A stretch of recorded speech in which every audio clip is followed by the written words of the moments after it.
Ikkini zo'rini minaman degan akalarimiz uchun 2015 kraskasi top toza, charm balonlari yangi, taniqli ruxsatlari bor, mashina minishga tayyor, chizilgan joylari yo'q, akkuratni minilgan.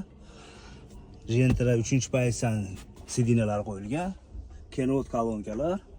O'zingizlar ko'rib tomosha qilasizlar. Old orqalarni ko'rsatamiz. 1.6 lyuks konditsioner ekan, Defconda o'zida. Bu tomondan ko'rinishlari.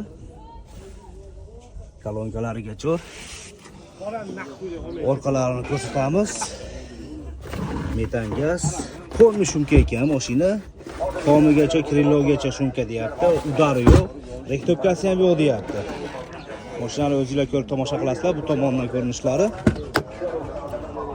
Mana mashina 725 pultlarigacha bor, mejgar pult. Aka, oldilarni ko'rsatib qo'yaylik. Motori 1.6 lyuks konditsioner, patronlarga yorug' tushgan yo'q. Umuman chizig'lar ham yo'q. Qo'ndi shumka. Aka, yurgani 140 ming, 146 ming, kraskasi top toza, mejgar pultlarigacha bor. Qo'ndi shumka. Pulichi aka buni? 7 ming kam va genlarni chiqaradi aka. Telefon raqamingiz? 99lik 3-8 15 05 ga telefon qilaverasizlar. Unga qo'ylar o'ta ham chiroyli mashina ekan.